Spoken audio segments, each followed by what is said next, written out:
All right, so Social Security, it's been in the news a lot lately, and I think it's making people kind of nervous about what it means, for their retirement. Yeah, it's understandable. I think there's a lot of uncertainty. It's easy to get caught up in all the noise. For sure. Today we're going to dive into a Snyder Reports video, Look, and it talks about a potential Social Security increase, but it also brings up this idea of government efficiency and some pretty radical ideas about it. yeah, and what makes it even more interesting is this bill that's already passed the House, Yeah. and then you got people like Elon Musk potentially involved, and there's this possibility of increased benefits, but also like a ton of government layoffs. Yeah. So, A lot to unpack. yeah, buckle up. One thing that really struck me in this video was the level of anxiety people have about Social Security. They said 73% of workers are worried about it not being there for them when they retire. Wow. That's a huge number. It's not just a statistic. It's like a real fear. It makes you wonder, like, why are so many people feeling this way? What are the things that are making people so anxious? Well, I think you got to consider like the demographics are changing, right? Baby Mhm. boomers are retiring, and there's a lot of them. That puts a strain on the system. And then you have this sense of economic insecurity.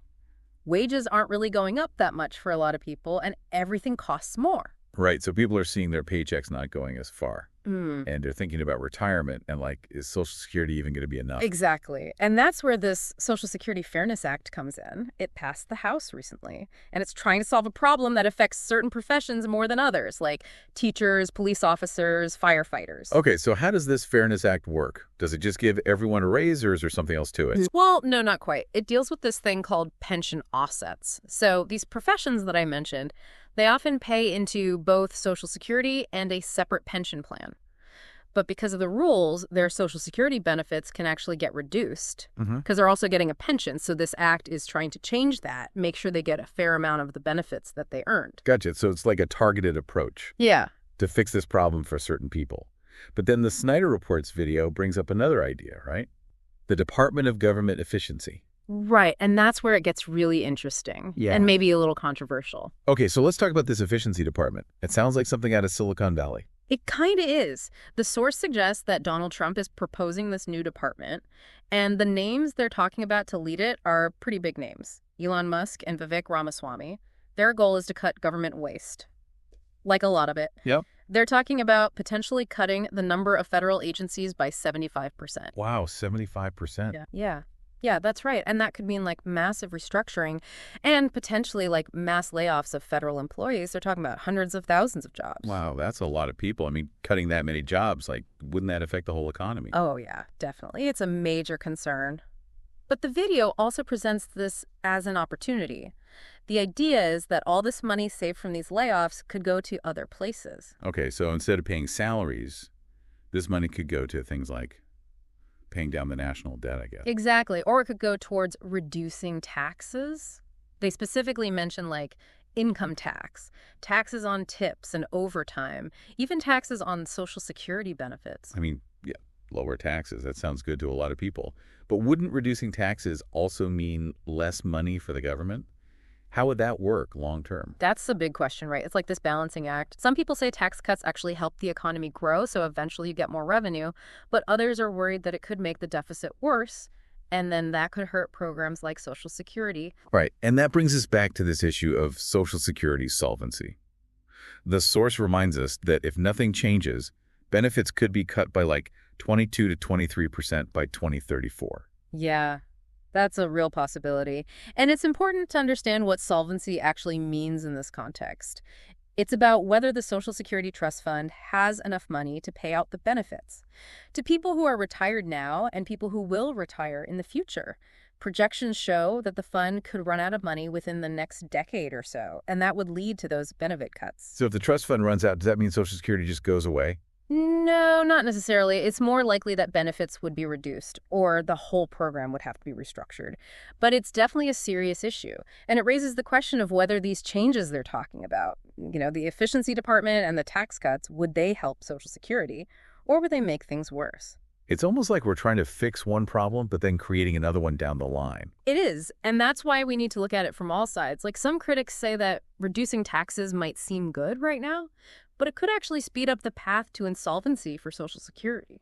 So we're just delaying the problem. Yeah, that's a valid concern, and it shows how important it is to have a comprehensive approach. It can't just be about cutting costs or increasing revenue.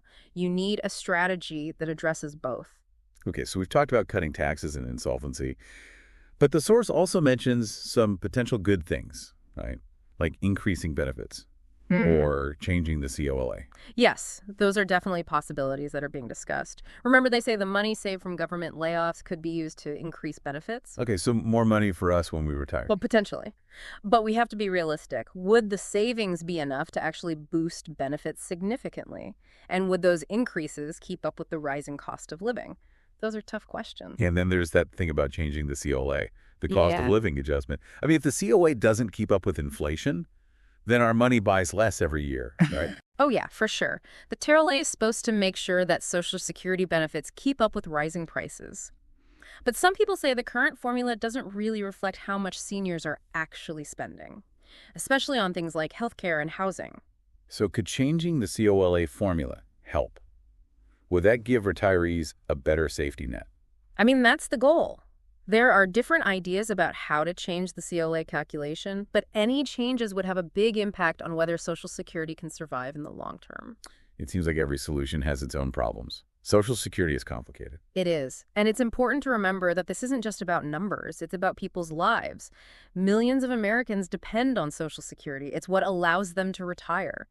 It's easy to get lost in all the policy talk, but we have to make sure people can retire with dignity. Exactly. That's why it's so important to have these conversations, to look at different points of view and think about what might happen with each solution. Before we finish up, there's one more thing I wanted to mention. The source talked about the Federal Reserve and how they're fighting inflation. How does that affect Social Security? That's a good point. The Fed's main way to fight inflation is to raise interest rates. And that can be good because it slows down the economy, but it can also hurt Social Security. Wait, how does that work? How do interest rates affect Social Security? Well, when interest rates go up, the government has to pay more to borrow money. And that extra cost can strain the budget, which makes it harder to pay for programs like Social Security. So it's like a chain reaction. Higher interest rates lead to more expensive borrowing, Yeah. and then the government might have to cut spending. Exactly. And since Social Security is such a big part of the budget, it could be a target for those cuts. Well, that's a lot to think about. We talked about proposed laws and potential government changes, and the risk of Social Security running out of money, and even the effect of interest rates. Yeah, we covered a lot. It's clear that Social Security is at a turning point. The choices we make in the next few years will determine what happens to it. And that affects the lives of so many Americans. So to our listener, what do you think the future of Social Security should look like? And how can you help shape that future? Remember, this isn't just about policy. It's about real people and their families and their hope for a secure retirement. Now is the time to get involved, to learn more, and to make your voice heard. Thanks for joining us for this deep dive. We'll see you next time.